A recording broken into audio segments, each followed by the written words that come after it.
Hello everyone and welcome to Mountain Lake Journal. I'm Tom Helling. This week, lots of questions are being asked about the newly passed concealed carry law in New York State.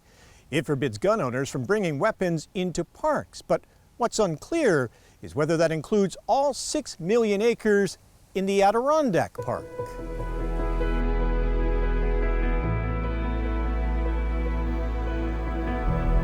Governor Kathy Hochul signed the new concealed carry law just hours after it was passed by lawmakers in a special session 2 weeks ago.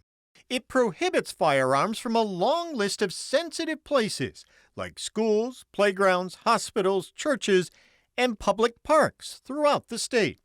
State Senator Dan Stec, who represents more than 130,000 New Yorkers who live in the Adirondack Park, is raising concerns that the law is too vague. He and Assemblyman Matt Simpson have drafted a bill to rework the language in the law to clarify that state forest preserve land within the Adirondack Park is exempt. The question was asked to the bill sponsors, does the sensitive area and reference of parks, does that include the Adirondack Park or the Catskill Park? And in both chambers, the sponsor says, yes, they are sensitive areas. Now, that got people in an uproar. Certainly Governor Hochul's staff heard that, and they're clearly trying to walk that back. But the bottom line is that as written, the law right now says parks are sensitive areas, and it doesn't go into, it's not clear on whether Adirondack Park and Catskill Park are intended. So it's certainly not clear. And Assemblyman Simpson and I put in a bill that it adds 13 words that spells right out, this does not mean the Catskill or Adirondack Park. It would have specific language that would address this? Correct. So, I mean, by backdrop, a 1911 law on carry conceal in New York State. 110 years later, it gets overturned by the U.S. Supreme Court. That process, I believe, was an 8-year process in the court. So people need to understand, there's a lot of people that think that this law that was just passed the day before the holiday weekend has a lot of unconstitutional things in it. It could take a decade before, if and when it gets thrown out, it could be 10 years of living under this law, whether we think it's constitutional or not. And in that law, it created a new felony that said that you would be committing a felony if you possessed a firearm, rifle, or shotgun in a sensitive area. I think a lot of my downstate colleagues, they think of Central Park when they think of parks. I would say they probably weren't thinking of the Adirondacks. Shame on them. And again, this is also the product of a rushed process. But the definition of what a sensitive area is includes parks. And again, those Democratic sponsors in both the Senate and the Assembly said, yes, it means the Adirondacks. So yeah, I like that the spokesperson for the governor disagrees with that, but that's not good enough. We need to clarify this. So what happens now? Will the legislature be reconvening for any reason before this new law takes effect on September 1st? Is there any hope of getting this back before lawmakers? Is it feasible for us to get called back? Yes. In my 10 years in the legislature, maybe 2 or 3 times have we been called back in for some sort of special session.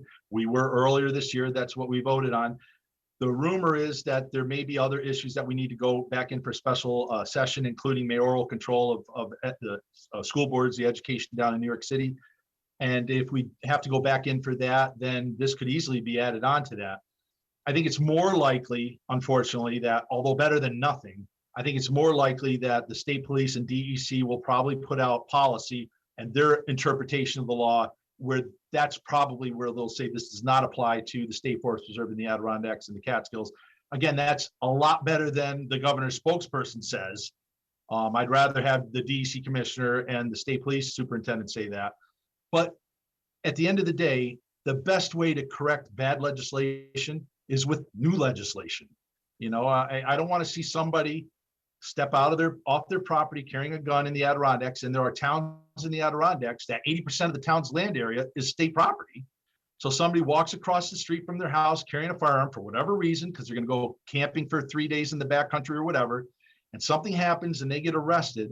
Now they have to hire a lawyer, spend thousands of dollars to defend themselves against a criminal charge. You're putting the onus on the gun owner to have to defend themselves, where all we could do is just add 13 words to their bill and would eliminate any confusion, any doubt at all. So if this bill gets tweaked, and I imagine it will because it was sloppily thrown together, there's a lot of other things that are wrong with the bill. When they go to fix this law, they should add these 13 words in, and that would make this whole issue go away.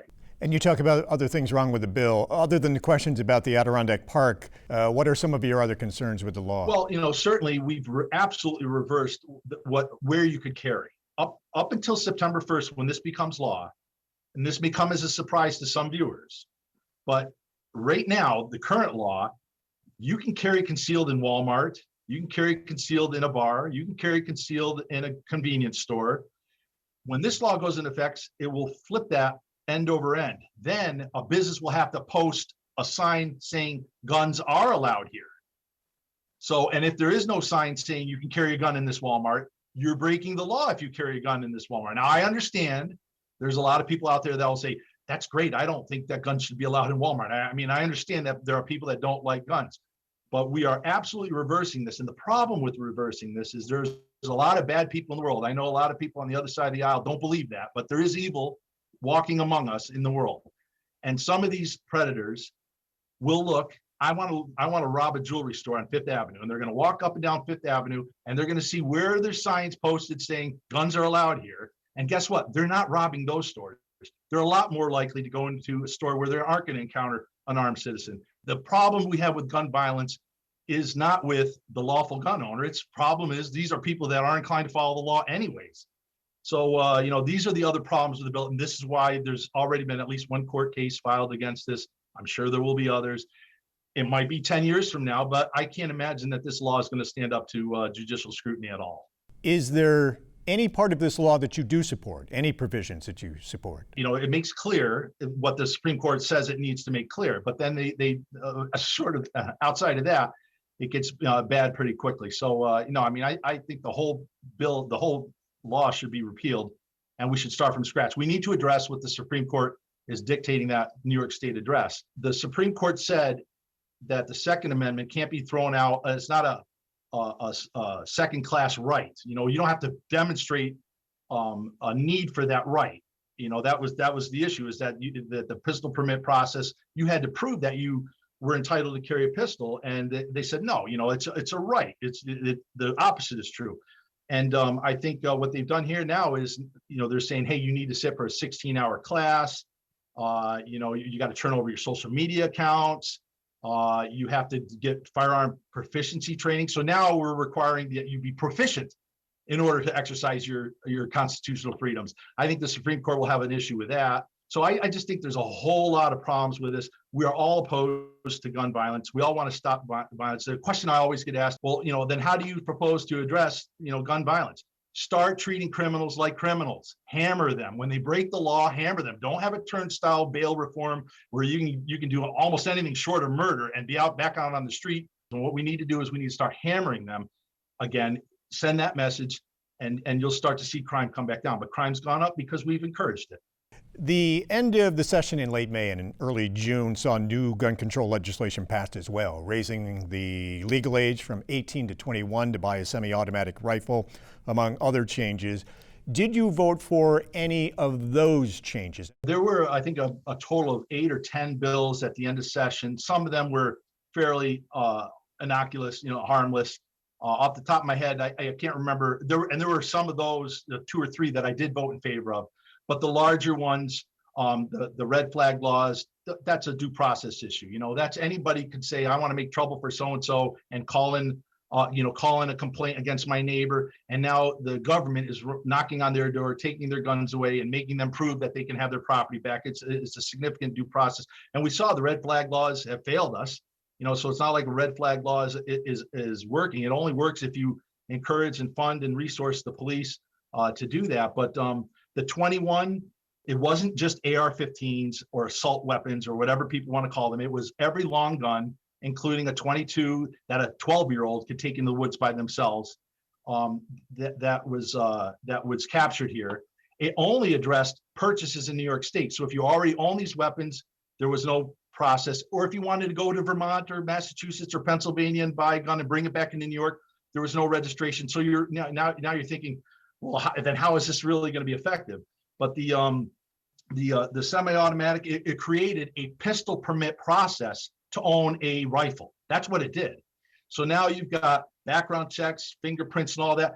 And again, I go back to the previous bill that we were just talking about. They can't keep up with pistol permits now.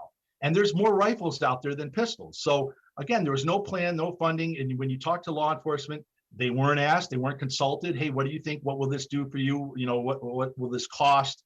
How much more? They ignored them. They went out there without doing any homework, a knee-jerk reaction, and just virtue signaled to the people that hate guns. But I didn't see where this was going to do anything other than harm law-abiding people. You know, for those reasons, just a big overstep. Dan Stec, thank you very much for taking the time to be with us. We appreciate it. My pleasure, Tom. Good seeing you. Thank you. By the way, North Country Assemblyman Billy Jones also voted against the newly passed concealed carry law, saying he too has questions about the wording of the law and the impact it could have on the Adirondack Park. Our colleagues at WCAX-TV did reach out to the governor's office last week looking for clarification and were given a statement saying in part that nothing changes for lawful gun owners on both forest preserve and private lands within the blue line of the Adirondacks and Catskills. These areas are not considered sensitive locations under the law.